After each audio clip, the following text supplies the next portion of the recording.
वर्णिवेशरमणीय दर्शनं मन्दहासरुचिराननाम्बुजं पूजितं सुरनरोत्तमैर्मुदा धर्मनन्दनमहं विचिन्तये।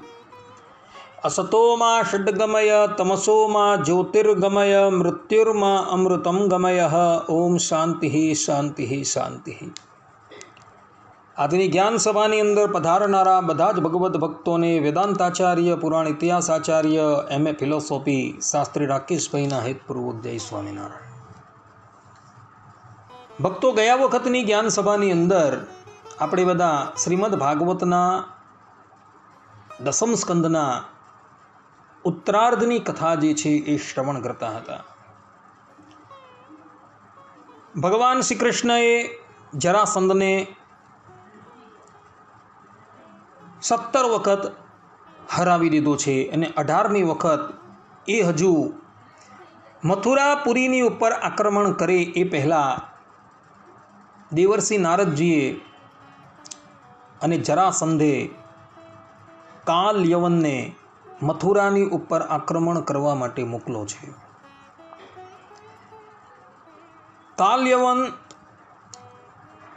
યવન દેશનો અધિપતિ હતો અને એના પિતા ગર્ગાચાર્યજીને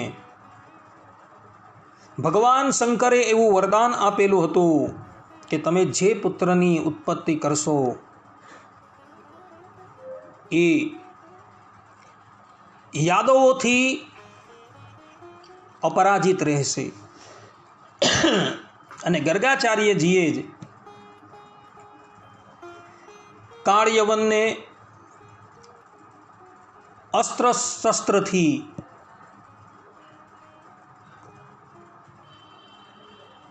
परिपूर्ण रीते सुसिज्ज करेलो हतो। काळयवन जरासंधनी प्रेरणाथी तथा देवर्षि नारदजीनी प्रेरणाथी 3.5 करोड़ म्लेच्छोने लईने मथुरानी उपर आक्रमण करे छे अने मथुराने चारे बाजुथी घेरी ले छे।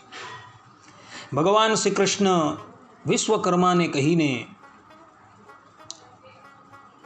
पश्चिम तट पर आवेला समुद्रनी अंदर एक सुंदर मजाना नगरનું निर्माण करावडावे छे जेनुं नाम हतुं द्वारका। द्वारका एटले के जे नगरीनी अंदर सुंदर मजाना विशाळ द्वार छे एटले माटे एने द्वारका कहेवामां आवे छे। स्कंद पुराणना काशीखंडना पूर्वार्धनी अंदर द्वारकानो अर्थ करता थका स्कंद ऋषि कहे छे के जे नगरीनी अंदर धर्म अर्थ काम अने मोक्ष आ 4 पुरुषार्थ रूपी द्वार छे एटले माटे तत्वज्ञ विद्वानो एने द्वारकाना नामथी ओळखे छे। भगवान श्री कृष्णए द्वारका नगरी निर्माण करावी अने पछी पोतानी योग मायाथी मथुरानी अंदर रहता पोताना समस्त संबंधीओने योग माया द्वारा सीधा द्वारका पहोंचाड़ी दीधा। अने पछी भगवान श्री कृष्ण मथुरा नगरीना मुख्य द्वारथी एकाकी ज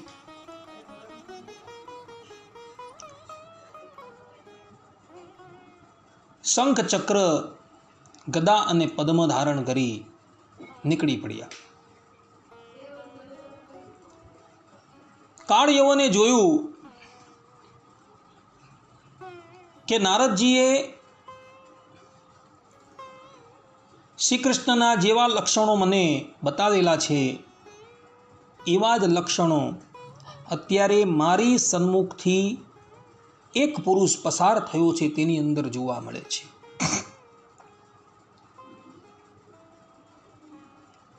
काळ यवने नक्की करी लीधुं કે આજ જે છે એ શ્રી કૃષ્ણ છે એટલે એ ભગવાન શ્રી કૃષ્ણની પછાડી હાથમાં ખડગ લઈને દોડે છે. ભગવાન શ્રી કૃષ્ણ તે વખતે પગપાળા હોય છે, એટલે કાલ યવન પણ પગપાળા જ ભગવાનની પછાડી જાય છે. ભક્તો, કાળ યવન જે છે એક જીતેન્દ્રિય પુરુષ હતો, ધર્મનિષ્ઠ પુરુષ હતો. આ વાત હરિવંશની અંદર લખેલી છે. હરિવંશની અંદર પણ કાળ યવનનું ચરિત્ર છે, તેમાં આ વાત લખેલી છે. ગૌ બ્રાહ્મણ પ્રતિપાલક હતો યવન હોવા છતાં પણ, કારણ કે એની ઉત્પત્તિ ગર્ગાચાર્ય થકી થયેલી હતી. ક્યારેય પણ એ સાધુ સંતોને બ્રાહ્મણોને રંજાડતો ન હતો. નીતિમાં નિપુણ હતો એ રોય, ને નીતિ પ્રમાણે એ રાજ્ય ચલાવતો હતો. પરંતુ યાદવોનો એ શત્રુ હતો અને જરાસંધનો મિત્ર હતો. ભગવાન શ્રી કૃષ્ણ કાળ યવનને દોડાવતા દોડાવતા દોડાવતા એટલે બધે દૂર લઈ જાય છે કે છેક મથુરાથી ભગવાન શ્રી કૃષ્ણ એને દોડાવે છે, તેને ગુજરાત પર્યંત લઈને આવે છે. અને ગુજરાત પર્યંત લઈને આવી ગુજરાતની અંદર એક જુનાગઢ નામનું શહેર છે, ને ત્યાં રૈવતાચલ નામનો એક પર્વત છે. એ પર્વતની ગુફાની અંદર ભગવાન શ્રી કૃષ્ણ પ્રવેશ કરે છે. કાળ યવન જે છે એ પણ એ ગુફાની અંદર પ્રવેશ કરે છે. એ ગુફાની અંદર એક પુરુષ સૂતેલો હતો. એના પર ભગવાન શ્રી કૃષ્ણ પોતાનો ઉપર્ણ વસ્ત્ર જે છે એ નાખી દે છે. અને પછી એ ગુફાની અંદર એક શિલા હતી, એ શિલાની પછાડી ભગવાન સંતાઈ જાય છે. અને કાળ યવન શું કરે છે એ ભગવાન જોતા રહે છે. સુખદેવજી મહારાજ કહે છે કે હે પરીક્ષિત, કાળ યવન દોડતો દોડતો ગુફામાં આવે છે, અને ગુફામાં આવીને જુએ છે તો ગુફામાં એક પુરુષ સૂતેલો જુએ છે. મનોમન એ વિચારવા લાગ્યો કે આટલે દૂર સુધી મને દોડાવીને શ્રી કૃષ્ણ અહીં શાંતિથી સૂઈ ગયો છે. એટલે એ કંઈ પણ વિચાર્યા વગર એ સૂતેલા પુરુષના બળદાની અંદર કચકચાવીને એક લાત મારે છે. અને જ્યાં લાત મારે છે ને, એટલે પેલો પુરુષ જે છે એ સૂતેલો હોય છે એ જાગી જાય છે. અને જેવો એ પુરુષ જાગે છે,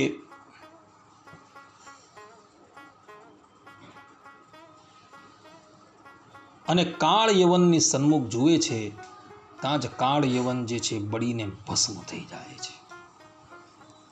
ભક્તો, એ પુરુષ બીજો કોઈ ન હતો, પરંતુ ઈક્ષ્વાકુ વંશની અંદર મહારાજા માંધાતાના પુત્ર રાજા મુચકુંદ હતા. યુવા અવસ્થાની અંદર જ્યારે એ પદાર્પણ કરે છે, ત્યારે દેવતાઓ એની પાસે આવે છે અને કહે છે કે હે રાજકુમાર, અત્યારે દેવતાઓની પાસે કોઈ સેનાપતિ નથી. અસુરો વારંવાર અમને ત્રાસ આપે છે, અને અમારી વાહિની જે છે એ વાહિનીનો યોગ્ય સેનાપતિ કોઈ નથી. માટે કૃપા કરીને આપ દેવતાના સેનાપતિ બની જાઓ.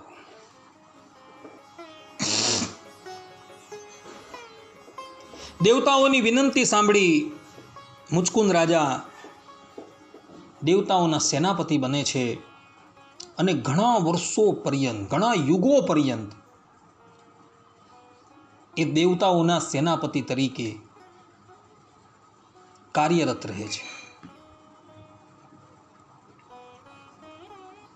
ત્યારબાદ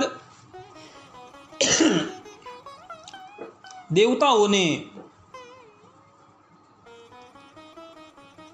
કાર્તિક સ્વામીના રૂપની અંદર યોગ્ય સેનાપતિ પ્રાપ્ત થઈ ગયો એટલે એ લોકો મુચકુંદ રાજાની પાસે આવે છે.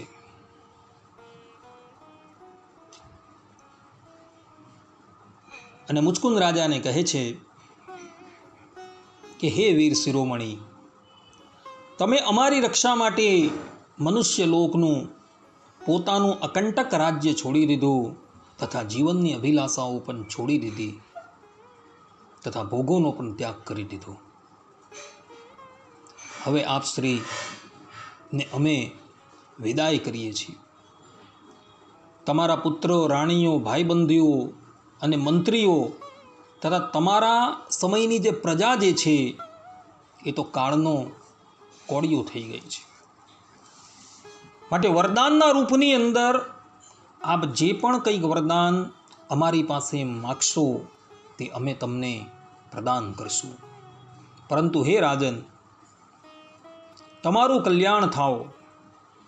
એક કૈવલ્ય મોક્ષ સિવાય આપ અમારી પાસે જે પણ કંઈક વરદાન માગશો એ વરદાન અમે તમને અર્પણ કરશું. કારણ કે કૈવલ્ય મોક્ષ આપવાનું સામર્થ્ય માત્ર ને માત્ર અવિનાશી ભગવાન વિષ્ણુનું જ છે. વરમ વૃષ્ણેશ્વ ભદ્રમ તે ઋતે કૈવલ્ય મધ્યન એક એવેશ્વરસ્તસ્ય ભગવાન વિષ્ણુરવ્યય. આ પ્રમાણે દેવતાઓ જે છે એ દેવતાઓ પણ જીવાત્માનું કલ્યાણ કરી શકતા નથી. કારણ કે મોક્ષરૂપી વરદાન આપવાનું સામર્થ્ય કેવલ ને કેવલ પરબ્રહ્મ પરમાત્મા ભગવાન શ્રીમદ નારાયણની અંદર જ છે, બીજા કોઈની અંદર નથી. આ મુચકુંદ રાજાના ચરિત્રની અંદર આ વચન શ્રીમદ ભાગવતના 10મ સ્કંદના 51મા અધ્યાયના 20મા શ્લોકની અંદર લખેલા છે. ત્યાં દેવતાઓ સ્પષ્ટ રૂપે કહે છે કે હે રાજન, કૈવલ્ય મોક્ષને બાદ કરતા આપ શ્રી અમારી પાસે જે પણ કઈ વસ્તુની ઈચ્છા કરશો એ બધી જ વસ્તુ અમે તમને પ્રદાન કરશું. કૈવલ્ય મોક્ષ આપવાનું સામર્થ્ય અમારી અંદર નથી, એ કેવલ ને કેવલ વિષ્ણુ ભગવાનની અંદર છે. આ પ્રમાણે જ્યારે દેવતાઓએ કહ્યું એટલે મુચકુંદ રાજા કહે છે કે હે દેવો, અત્યારે તો મારું રાજ્ય છે, મારો પરિવાર છે, એ બધું સમાપ્ત થઈ ગયું છે અને ઘણા યુગોથી અમો તમારી રક્ષા કરતા આવેલા છે. અત્યારે મને નિદ્રા પણ બહુ આવે છે, માટે કૃપા કરીને અમને એક દીર્ઘકાલ પર્યંત નિદ્રા પ્રદાન કરો. મુચકુંદ રાજાની વાત સાંભળી દેવતાઓ મુચકુંદ રાજાને દીર્ઘકાલ પર્યંતની નિદ્રા પ્રદાન કરે છે અને એને રૈવતાચલની એક ગુફાની અંદર સુવડાવી દે છે. સાથે સાથે દેવતાઓ મુચકુંદ રાજાને કહે પણ છે કે જે પણ કોઈક વ્યક્તિ તમારી નિદ્રાનો ભંગ કરશે અને તે સમયે તમે જેની સામું જોશો એ વ્યક્તિ બળીને ભસ્મ થઈ જશે. સર્વજ્ઞ એવા ભગવાન આ બધું જ જાણતા હતા. એટલે કાલ યવનને દોડાવતા દોડાવતા ભગવાન શ્રી કૃષ્ણ જૂનાગઢની અંદર આવેલા રૈવતાચલની અંદર રહેલી ગુફાની અંદર લાવે છે અને મુચકુંદ દ્વારા એને બાળીને ભસ્મ કરાવી દે છે.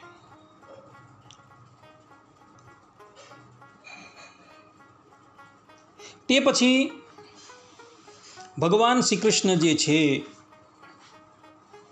એ પેલી શિલાની પછાડથી બહાર આવે છે.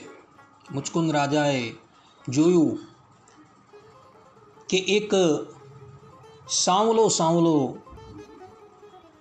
યુવા વયનો પુરુષ જે છે એ મારી સન્મુખ ઊભો રહ્યો છે, જેના ગળાની અંદર વૈજયંતી માલા છે, સરસ મજાનું જેણે પિતાંબર ધારણ કરેલું છે, સરસ મજાની 4 ભુજા છે અને 4 ભુજાની અંદર શંખ ચક્ર ગદા અને પદ્મ જે છે શોભ્યાયમાન થઈ રહ્યા છે. મુચકુંદ રાજાએ પૂછ્યું કે આપ કોણ છો? અને આ કંટકથી ભરેલા ગોર જંગલમાં આપ કમળ જેવા કોમળ ચરણોથી કેમ ફરી રહ્યા છો? અને આ પર્વતની ગુફામાં પધારવાનું આપનું શું પ્રયોજન છે? શું આપ સમસ્ત તેજસ્વીઓનું મૂર્તિમાન તેજ અથવા ભગવાન અગ્નિદેવ તો નથી ને? શું આપ સૂર્ય, ચંદ્રમા, દેવરાજ ઇન્દ્ર અથવા બીજા કોઈ લોકપાલ તો નથી ને? હું તો એવું સમજું છું કે આપ દેવતાઓના આરાધ્ય દેવ બ્રહ્મા, વિષ્ણુ અને શંકર, આ ત્રણમાંથી સાક્ષાત પુરુષોત્તમ નારાયણ જ છો. કેમ કે જેમ શ્રેષ્ઠ દીપક અંધારાને દૂર કરે છે તે જ રીતે આપ પોતાની અંગકાંતિથી આ ગુફાનો અંધકાર દૂર કરી રહ્યા છો. જો આપને યોગ્ય લાગે તો મને આપના જન્મ, કર્મ અને ગોત્ર વિશે જણાવો.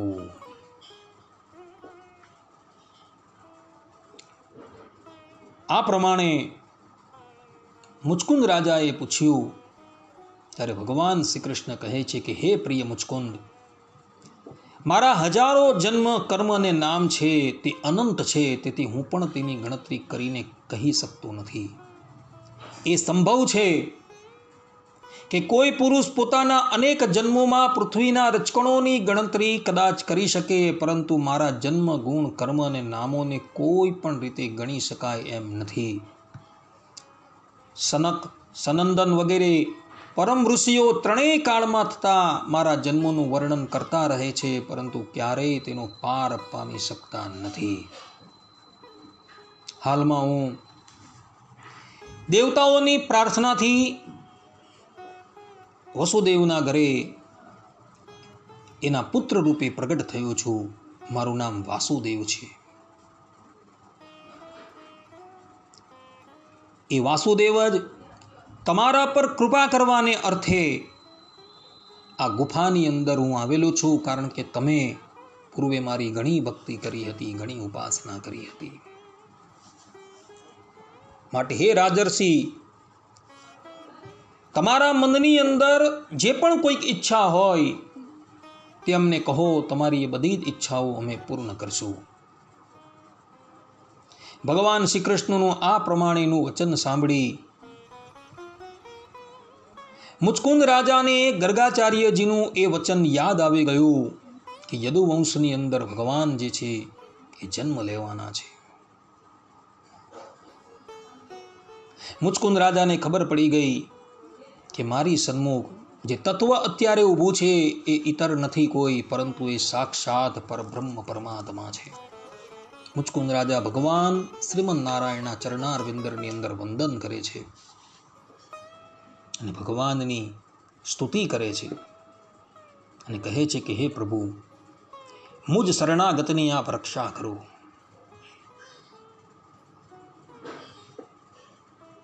ભગવાન શ્રી કૃષ્ણ કહે છે કે હે સાર્વભૌમ મહારાજ, તમારી મતિ, તમારો નિશ્ચય ખૂબ જ પવિત્ર અને સર્વશ્રેષ્ઠ છે. જો કે મેં તમને વારંવાર વરદાન આપવાનું પ્રલોભન આપ્યું, છતાં પણ તમારી બુદ્ધિ કામનાઓને આધીન ન થઈ. અમે જે તમને વરદાન આપવાનું પ્રલોભન આપ્યું હતું તે માત્ર તમારી સાવધાનીની પરીક્ષા માટે હતું. મારા જે અનન્ય ભક્તો હોય છે તેમની બુદ્ધિ ક્યારેય કામનાઓમાં આસક્ત થતી નથી. જે લોકો મારા ભક્ત નથી તે ભલે પ્રાણાયામ વગેરે દ્વારા પોતાના મનને વશ કરવાનો ગમે તેટલો પ્રયત્ન કરે, છતાં પણ તેની વાસનાઓ ક્ષીણ થતી નથી. રાજન, તમે તમારું મન અને બધા ભાવો મને અર્પણ કરી દો. તમે તમારું મન મારામાં જોડી દો અને પછી સ્વચ્છંદતાથી આ પૃથ્વીની ઉપર વિચરણ કરો. મારામાં તમારી નિર્મલ ભક્તિ અખંડ રહો. તમે ક્ષત્રિય ધર્મનું આચરણ કરતી વેળાએ શિકાર વગેરે કરીને અનેક પશુઓનો વધ કરેલો છે. હવે એકાગ્ર ચિત્તે કરીને મારી ઉપાસના કરતા રહીને તપસ્યા દ્વારા તમારા પાપ ધોઈ નાખો. રાજન, આગલા જન્મની અંદર તમે એક શ્રેષ્ઠ બ્રાહ્મણ થશો અને સમસ્ત પ્રાણીઓના સાચા હિતૈષી પરમ સુહૃદ બનશો તથા વિશુદ્ધ વિજ્ઞાન ઘન પરમાત્મા એવા મને પ્રાપ્ત કરી લેશો. આ પ્રમાણે આશીર્વાદ આપી ભગવાન શ્રી કૃષ્ણ મુચકુંદ પાસેથી વિદાય લે છે અને ત્યારબાદ મુચકુંદ રાજા જે છે એ ગુફામાંથી બહાર નીકળે છે. મુચકુંદ રાજાએ જોયું કે હાલમાં પ્રાણીઓના દેહ જે છે એ બહુ નાના થઈ ગયા છે, એટલે કલિયુગ જે છે એ આવી ગયો છે. એટલે એવો ત્યાંથી ચાલતા ચાલતા બદ્રિકા આશ્રમમાં આવે છે અને ત્યાં આવી એ તપસ્યા કરે છે. ગર્ગ સંહિતાના દ્વારકા ખંડની અંદર બીજા અધ્યાયની અંદર આ જ કથા જોવા મળે છે અને એની અંદર લખેલું છે કે મુચકુંદ રાજાનો દેહ જે છે એ કેટલાય તાળ ઊંચો હતો, જેને જોઈને પૃથ્વી પર રહેલા લોકો જે છે એ ભયભીત થઈ જતા હતા. કારણ કે મુચકુંદ રાજાનું એ શરીર જે છે એ વૈવસ્વત મન્વંતરના પ્રથમ સતયુગનું શરીર હતું. તે વખતે મનુષ્યની સ્વાભાવિક આકૃતિ જે છે એ બહુ મોટી હતી. મુચકુંદ રાજા બધા જ પ્રાણીઓને કહે છે કે ભાઈઓ, મારાથી ડરો નહીં, મારાથી ડરો નહીં, હું તમને કંઈ ક્ષતિ ન કરીશ. આટલું કહેતા કહેતા એ બદ્રિકા આશ્રમમાં આવે છે અને ત્યાં તપસ્યા પરાયણ થઈ જાય છે અને પછી પોતાનો દેહ ત્યાગ કરે છે. ભક્તો, ભાગવતના કેટલાક વક્તાઓ એવું કહે છે કે એ મુચકુંદ રાજા જે છે એ બીજા જન્મની અંદર નરસિંહ મહેતા તરીકે પ્રગટ થયા, પરંતુ આ વાત સંપૂર્ણપણે અસત્ય છે. કારણ કે ભવિષ્ય પુરાણની અંદર પ્રતિસર્ગ ચતુર્થ ખંડની અંદર 17મા અધ્યાયની અંદર સ્પષ્ટ રૂપે લખેલું છે કે નરસિંહ મહેતા જે છે એ સાક્ષાત ધ્રુવનો અવતાર હતા. ધ્રુવ જે હતા એ જ પોતે નરસિંહ મહેતા તરીકે કળિયુગમાં પ્રગટ થયા હતા અને એ નરસિંહ મહેતા રામાનંદ સ્વામીના શિષ્ય હતા. આચાર્ય રામાનંદ સ્વામી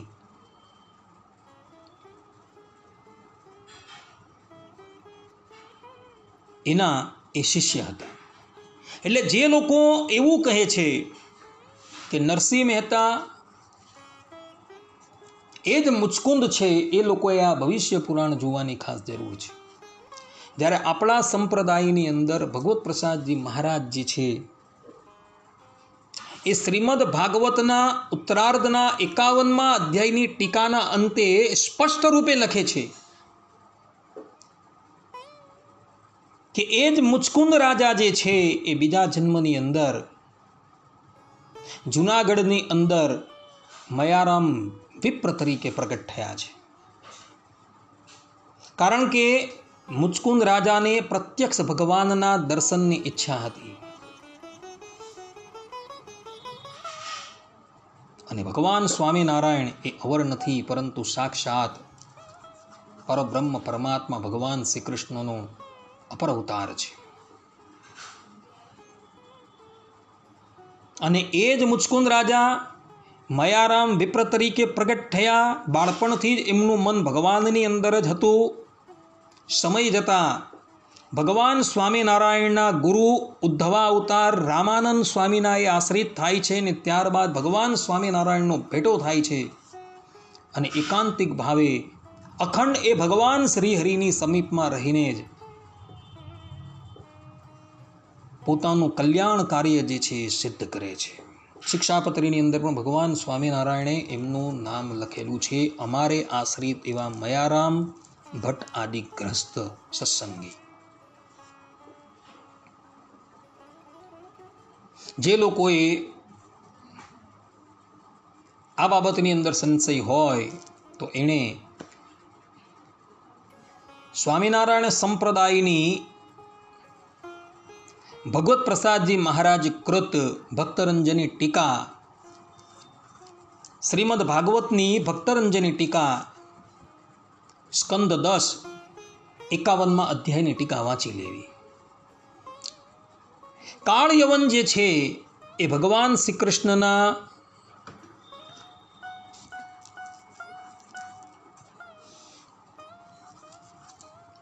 આશ્રિત એવા મુચકુંદ રાજાના નેત્ર દ્વારા ભસ્મીભૂત થઈ ગયો છે. એ જ કાળ યવન જે છે એ ભગવાન સ્વામિનારાયણ જ્યારે આ ધરાતલની ઉપર પ્રગટ થયા ત્યારે પુનઃ એ પ્રગટ થાય છે. એ વખતે એનું નામ હતું કાલિદત્ત અને અનેકો વખત એ ભગવાન સ્વામિનારાયણને મારવા માટે અયોધ્યા અને છપૈયા ગામમાં આવે છે. આ વાત જે છે એ હરિલીલામૃતમ ગ્રંથ આપણા સ્વામિનારાયણ સંપ્રદાયનો એક માન્ય પ્રબંધ છે તેના કળશ 2 વિશ્રામ 4ની અંદર 11 થી 14મી ચોપાઈની અંદર લખાયેલી છે. આચાર્ય વિહારીલાલજી મહારાજે આ હરિલીલામૃતમ નામનો ગ્રંથ લખેલો છે જેની અંદર ભગવાન સ્વામિનારાયણના સંપૂર્ણ ચરિત્ર છે. આચાર્ય વિહારીલાલજી મહારાજ સ્પષ્ટ રૂપે લખે છે એની અંદર, જે કાળ નામે યવન પ્રતાપી શ્રી કૃષ્ણનો શત્રુ પ્રસિદ્ધ પાપી, દ્રષ્ટિ પડ્યાથી મૂચું કુંદ કેરી, બળી મુઓ આસુર વિશ્વવેરી. હતો જરાસંધ તણો સુમિત્ર, તેથી થયો શ્રી હરિનો અમિત્ર. શ્રી કૃષ્ણ સાથે મથુરાપુરીએ, યુદ્ધે ગયો તેમથી આસુરીએ. આપ્યાની ઈચ્છા નહીં મુક્તિ તેને, કૃષ્ણે બતાવ્યું નહીં હાસ્ય એને. માર્યા તણો અન્ય ઉપાય જાણી, નાસી ગયા રૈવત ચક્ર પાણી. મરાવ્યો ત્યાં મૂચું કુંદ પાસે, પામ્યો ના મુક્તિ અતિ તીવ્ર આસે. તે કૃષ્ણનો ઉદ્ધવ આજ જાણી, પાપી થયો તત્પર ગર્વ આણી. અર્થાત એ જ કાળ યવન જે છે જેને ભગવાન શ્રી કૃષ્ણએ મુચકુંદ પાસે મરાવી નાખેલો હતો, એ જ શ્રી કૃષ્ણ પુનઃ ભગવાન સ્વામિનારાયણ રૂપે પ્રગટ થાય છે અને એમના ગુરુ જે પૂર્વજન્મમાં ઉદ્ધવજી હતા એ જ પોતે રામાનંદ સ્વામી તરીકે આ ધરાતલની ઉપર પ્રગટ થાય છે. ત્યારે એ પૂર્વનું વેર સંભાળી એને પુનઃ મારવા માટે તત્પર થયો. ભક્તો, આચાર્ય રામાનંદ અને રામાનંદ સ્વામી એ બંનેમાં ભેદ છે. આચાર્ય રામાનંદ જે છે એ રામાનંદ સંપ્રદાયના પ્રવર્તક છે, જેનો કાળ જે છે એ 13મી સદી છે. જ્યારે રામાનંદ સ્વામી જે આ સ્વામિનારાયણ સંપ્રદાયના આદ્ય આચાર્ય છે એનો કાળ છે 18મી સદી. આ પ્રમાણે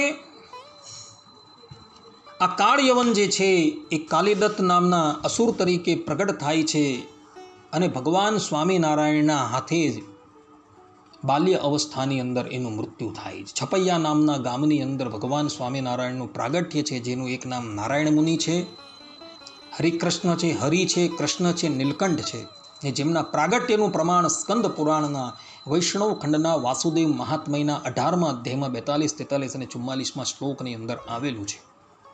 એ વખતે આ કાળ યવન જે કાલિદત્ત નામનો અસુર થયો હતો એ ભગવાન સ્વામિનારાયણને મારવા માટે આવે છે. ત્યારે ભગવાન કેવલ દ્રષ્ટિ માત્ર કરી એને માયાથી એટલો મોહિત કરી દે છે કે આમ તેમ અથડાઈને એ કાળના મુખમાં જતો રહે છે. ભગવાન સ્વામિનારાયણે આ કાળ યવન અર્થાત કે કાલિદત્ત અસુર જે છે તેનું પણ ભગવાને કલ્યાણ કરેલું હતું સ્વામિનારાયણ અવતારની અંદર. આ વાત સ્વામિનારાયણ સંપ્રદાયના ઇતિહાસની અંદર લખાયેલી છે. તે પછી અર્થાત કાળ યવનને કાળના મુખની અંદર મૂકી દીધા બાદ ભગવાન શ્રી કૃષ્ણ પુનઃ મથુરા આવે છે. ભક્તો, આજે પણ રૈવતાચલ એટલે કે ગિરનારની અંદર ભગવાન શ્રી કૃષ્ણ દ્વારા અને મુચકુંદ દ્વારા આ કાળ યવનને બળીને ભસ્મ કરાયો હતો એ ગુફા અદ્યાપી વિદ્યમાન છે. અત્યારે ગુફાનું કદ બહુ નાનું થઈ ગયું છે, પરંતુ એ સ્થાન આજે પણ છે. જે વ્યક્તિ જૂનાગઢ જાય તેણે આ ગુફાના દર્શન અવશ્ય કરવા. આ ગુફા જે છે અત્યારે જે જગ્યાએ દામોદર કુંડ આવેલો છે જૂનાગઢની અંદર, બરાબર એ દામોદર કુંડની સામે છે. દામોદર ભગવાનનું જ્યાં મંદિર છે એ મંદિરની અંદર આ ગુફા છે. ભગવાન શ્રી કૃષ્ણ પુનઃ મથુરા આવે છે અને ત્યાં આવી બળદેવજી અને ભગવાન શ્રી કૃષ્ણ 3.5 કરોડ જે મ્લેચ્છો હતા એ બધાને કાપીને ફેંકી દે છે. ભગવાને ઘણો ખરો પૃથ્વીનો ભાર જે છે એ ઓછો કરી દીધો છે. ભગવાન શ્રી કૃષ્ણ આ પ્રમાણે જ્યાં યુદ્ધ કરતા હતા તેવા જ સમયની અંદર જરાસંધ જે છે એ મથુરાની ઉપર પુનઃ ચઢાઈ કરે છે. ભગવાન શ્રી કૃષ્ણએ અને બળદેવજીએ જોયું કે જરાસંધ અત્યારે પુનઃ મથુરા પર આક્રમણ કરવા આવી ચૂકેલો છે. ભગવાન શ્રી કૃષ્ણ અને બળદેવજી હવે જરાસંધને મોહિત કરવા માટે પીઠ બતાવીને ત્યાંથી ભાગી છૂટ્યા. ભગવાન રણ છોડીને ભાગી ગયા છે એટલે ભગવાન શ્રી કૃષ્ણનું એક નામ પડેલું છે રણછોડ રાય. આમ જોવા જાય તો ભગવાનની ક્યારેય પણ હાર થતી નથી. તો ભગવાન શા માટે જરાસંધથી ભાગી ગયા એનું કારણ પણ જે છે એ ગર્ગ સંહિતાની અંદર દ્વારકા ખંડના 49માં બીજા અધ્યાયની અંદર બતાવેલું છે. જરાસંધ 17 વખત ભગવાન શ્રી કૃષ્ણના હાથે પરાજિત થઈ ગયો છે. 18મી વખત એ મથુરાની ઉપર આક્રમણ કરવા માટે તૈયાર થયો છે. એ પહેલા પોતાના રાજ્યમાં રહેલા બધા જ બ્રાહ્મણોને પોતાની પાસે બોલાવે છે અને કહે છે કે મારે શ્રી કૃષ્ણની ઉપર અર્થાત કે મથુરાપુરીની ઉપર આક્રમણ કરવું છે. બ્રાહ્મણોને કહે છે કે ભાઈ યોગ્ય મુહૂર્ત તમે બતાવો. બ્રાહ્મણો યોગ્ય મુહૂર્ત બતાવે છે અને ત્યારબાદ એ બ્રાહ્મણોને કહે છે કે હે બ્રાહ્મણો, હવે તમે બધા જ મારા જ રાજ્યની અંદર ખાઓ પીવો અને મજા કરો. જો હું શ્રી કૃષ્ણને જીતીને આવીશ તો તમને બધાને ન્યાલ કરી દેવા, અને જો શ્રી કૃષ્ણના હાથે હું હારીને આવીશ તો તમને બધાને મોતને ઘાટ ઉતારી દેવા. આ પ્રમાણે કહી રાજ્યના જેટલા પણ બ્રાહ્મણો હતા એ બધા જ બ્રાહ્મણોને કેદખાનામાં નાખી દે છે અને પછી ત્યાંથી એ મથુરા આવે છે. બ્રાહ્મણો મનોમન ભગવાન શ્રી કૃષ્ણને વિનંતી કરે છે કે પ્રભુ, આ બ્રાહ્મણીય દેવ છો, નમો બ્રહ્મણ્ય દેવ. તમે બ્રાહ્મણોને પોતાના આરાધ્ય દેવ માનો છો. આજે તમારા આરાધ્ય દેવ જે છે એ અત્યંત સંકટમાં પડી ચૂકેલા છે, માટે કૃપા કરીને આપ અમારી રક્ષા કરો. બ્રાહ્મણોની આ પ્રમાણેની વિનંતી સાંભળી ભગવાન શ્રી કૃષ્ણ જે છે એ પોતે વિજય છે, જેનું એક નામ વિજય છે, જેનું બીજું નામ અજિત છે, જેનું ત્રીજું નામ જય છે, જેનો ક્યારેય પણ પરાજય થતો નથી, છતાં પણ જરાસંઘથી ભય પામીને ભગવાન શ્રી કૃષ્ણ જે છે એ રણ મેદાન છોડીને ભાગવા લાગ્યા. ભગવાન શ્રી કૃષ્ણ મનોમન વિચારવા લાગ્યા કે ભલે લોકો મને રણ છોડ કહે, પરંતુ હું એ સંજ્ઞા પણ ધારણ કરીશ, પરંતુ મારા બ્રાહ્મણો જે છે એ બચી જશે. એટલે માટે ભગવાન શ્રી કૃષ્ણ જે છે એ મેદાન છોડીને ભાગી જાય છે. અને ભગવાનની આ લીલાને જોઈને કેટલાક મૂર્ખાઓ જે છે એ ભગવાનની સન્મુખ ઉંગલી નિર્દેશ કરે કે જુઓ ભગવાન કાયર છે. પરંતુ ભગવાન વેદવ્યાસજી આવા લોકોને ઉત્તર આપતા શ્રીમદ ભાગવતના 10મ સ્કંદના 78મા અધ્યાયના 16મા શ્લોકની અંદર કહે છે, એવમ યોગેશ્વર કૃષ્ણ ભગવાન જગદીશ્વર ઈયતે પશુદ્રષ્ટિનામ નિર્જિતો જયતીતિ સહ. અર્થાત કે યોગેશ્વર અને જગદીશ્વર ભગવાન શ્રી કૃષ્ણ આ જ પ્રમાણે અનેક લીલાઓ કરતા રહે છે.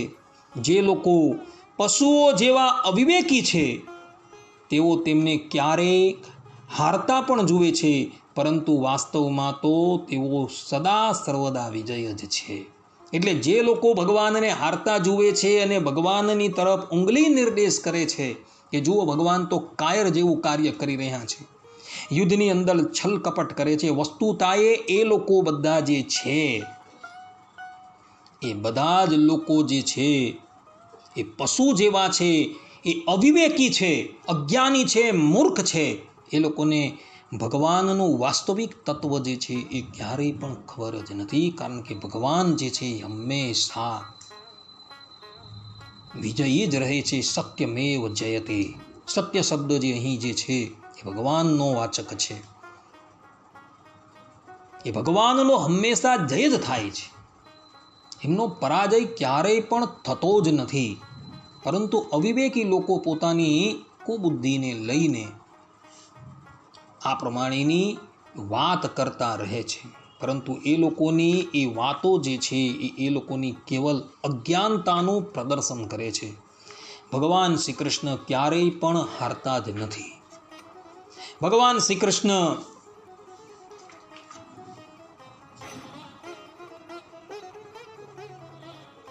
જરાસંઘને મોહ ઉપજાવતા થકા બળદેવજીની સાથે રણ મેદાનનો ત્યાગ કરી ભાગી છૂટે છે. અને દોડતા દોડતા દોડતા દોડતા એક પર્વત પર આવે છે. એ પર્વતની ઉપર ભગવાન શ્રી કૃષ્ણ અને બળદેવજી ચડી જાય છે. એ પર્વતનું નામ હતું પ્રવર્ષણ પર્વત. જરાસંઘે જોયું કે મારા શત્રુઓ જે છે એ આ પર્વતની ઉપર ચડી ગયા છે, માટે એણે પોતાના સૈનિકોને આજ્ઞા કરી કે તમે ચારે બાજુથી આ પર્વતને આગ લગાડી દેવું.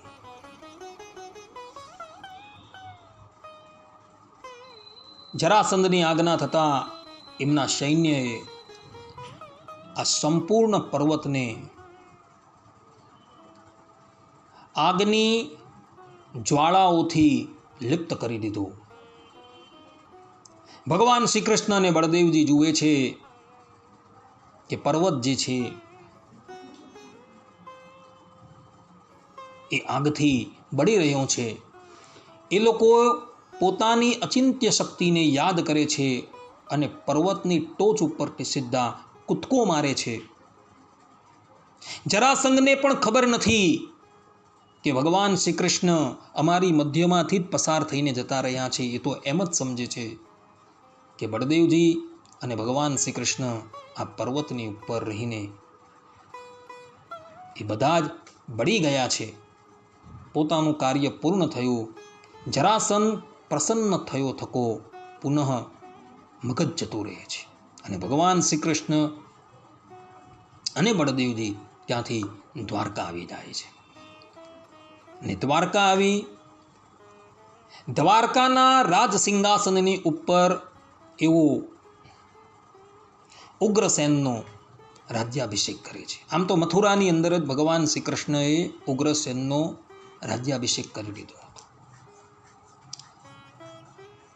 રાજા યયાતિનો શાપ હતો કે યદુવંશી કોઈ પણ રાજ્યાસીન ન થઈ શકે, પરંતુ ભગવાન શ્રી કૃષ્ણએ કહ્યું કે અમારી આજ્ઞા છે નાનાજી, આપ રાજ્યનું સંચાલન કરો. મથુરાના રાજ્ય પર ભગવાન શ્રી કૃષ્ણ ઉગ્રસેનનો અભિષેક કરે છે અને ત્યારબાદ દ્વારકા આવે છે. તો દ્વારકાના રાજ સિંહાસનની ઉપર પણ ભગવાન શ્રી કૃષ્ણ ઉગ્રસેનનો રાજ્યાભિષેક કરે છે. ભક્તો, દ્વારકાનો વૈભવ જે છે એ અતુલનીય હતો. સંપૂર્ણ દ્વારકા નગરી જે છે એ સુવર્ણની હતી. ગગનચુંબી મહેલો હતા ને એ બધા જ સુવર્ણના હતા. માર્ગ પણ જે છે એ માર્ગ પણ અત્યંત સુંદર હતો અને માર્ગની અંદર પણ મોટા મોટા રત્ન જે છે એ જડવામાં આવેલા હતા. દ્વારકાના દ્વારો જે છે એ પણ સુવર્ણના હતા.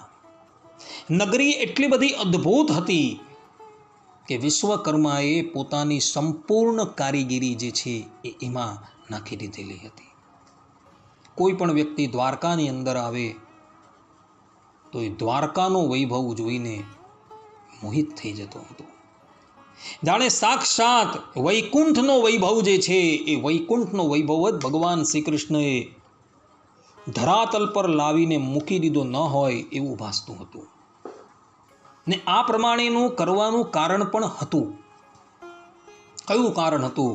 તો એ કારણ જે છે એ ગર્ગ સંહિતાના વિશ્વજીત ખંડના પ્રથમ અધ્યાયમાં લખેલું છે, જેમાં ઉગ્રસેનના પૂર્વજન્મનું વૃત્તાંત છે. ઉગ્રસેન પૂર્વજન્મની અંદર મરુત નામના રાજા હતા અને સંપૂર્ણ જંબુદ્વીપના એ એક છત્રી શાસક હતા. એમણે જેવો યજ્ઞ કરેલો એવો યજ્ઞ આજ લગીન કોઈએ કરેલો નથી ને હવે પછી કદાચ કોઈ કરશે પણ નહીં. એવો અદ્ભુત યજ્ઞ જે છે એ એમણે કરેલો હતો. અને તે વખતે યજ્ઞની અંદર ઋત્વેજ તરીકે બૃહસ્પતિજીના ભાઈ એ નિયુક્ત હતા. યજ્ઞની પૂર્ણાહુતિ વખતે યજ્ઞકુંડમાંથી સાક્ષાત પરબ્રહ્મ પરમાત્મા ભગવાન શ્રી કૃષ્ણ પ્રગટ થાય છે અને મરુતને કહે છે કે રાજન, અમો તમારા આ યજ્ઞથી અત્યંત પ્રસન્ન છીએ,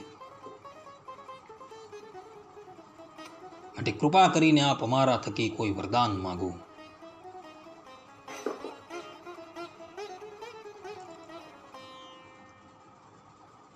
ભગવાન શ્રી કૃષ્ણની વાત સાંભળી મરુત રાજા કહે છે કે હે પ્રભુ, કે આપ જો મને અભિષ્ટ વરદાન આપવા માંગતા હો તો આ ભૂતલની ઉપર આ વૈકુંઠ લોકની સ્થાપના કરો, અર્થાત કે ભૂતલની ઉપર વૈકુંઠ લોક મને બતાવો.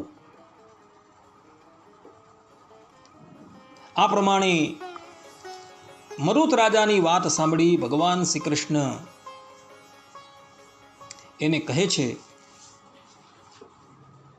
કે 28મા દ્વાપરની અંદર તમારો જન્મ જે છે એ મથુરાની અંદર ઉગ્રસેનના રૂપમાં થશે. ત્યાં લગીન તમે દેહના ત્યાગ પછી સ્વર્ગની અંદર જઈને ત્યાંના ભોગ ભોગવશો અને તે પછી તમારો અવતાર મથુરાપુરીમાં થશે અને પછી કાળે કરીને હું તમને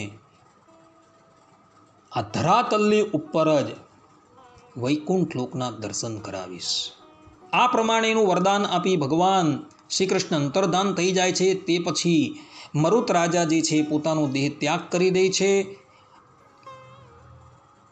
કેટલાય યુગો પર્યંત એ સ્વર્ગની અંદર જઈને રહે છે, એ સ્વર્ગના દિવ્ય ભોગ એ ભોગવે છે, અને જ્યારે ભગવાન શ્રી કૃષ્ણના પ્રાગટ્યનો સમય આવે છે ત્યારે એ પોતે મથુરાપુરીની અંદર પ્રગટ થાય છે. એનું નામ હતું તે વખતે ઉગ્રસેન.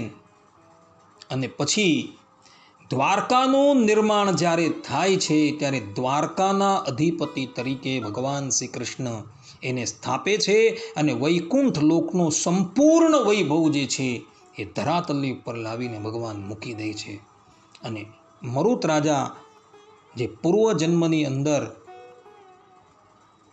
ભગવાન શ્રી કૃષ્ણ પાસે વરદાન માગી ચૂકેલા હતા, જે આ જન્મની અંદર ઉગ્રસેન રૂપે પ્રગટ થયા છે, એ વૈભવ જોઈને અત્યંત પ્રસન્ન થાય છે. આ પ્રમાણેની કથા જે છે ભક્તો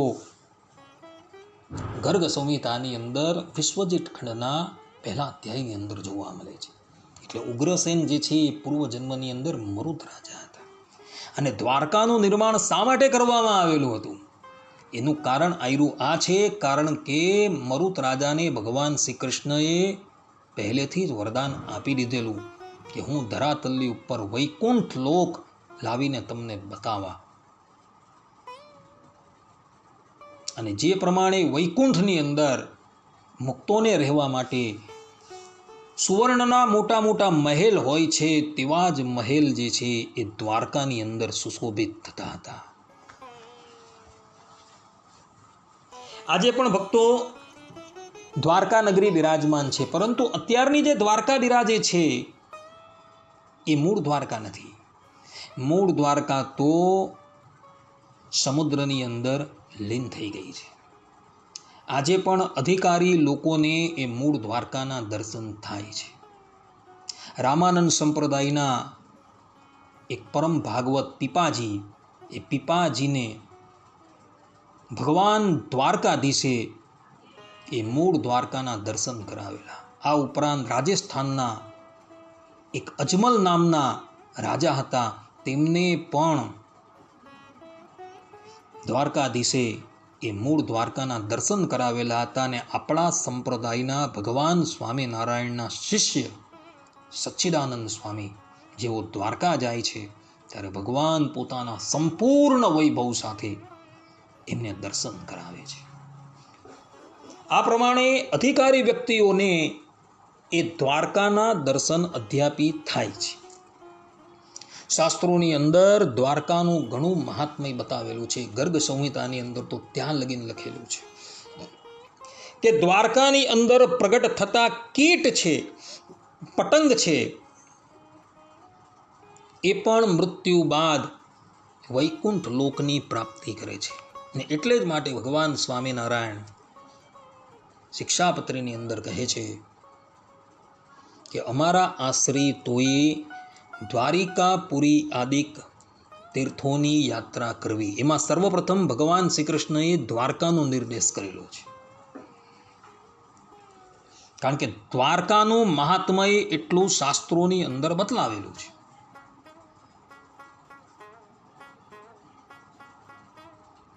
માટે ભક્તો જીવનમાં એક વખત દ્વારકાની યાત્રા કરજો. ત્યાં ભગવાન અધ્યાપી વિરાજમાન છે. ભારત વર્ષની અંદર જે 7 પુરીની ગણના થાય છે એની અંદર દ્વારકાપુરીની પણ ગણના છે, અને ભગવાનનું હૃદય બતાવેલી છે દ્વારકાપુરીને.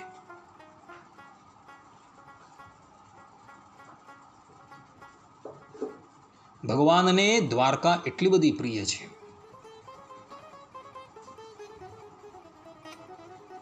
સમુદ્ર જ્યારે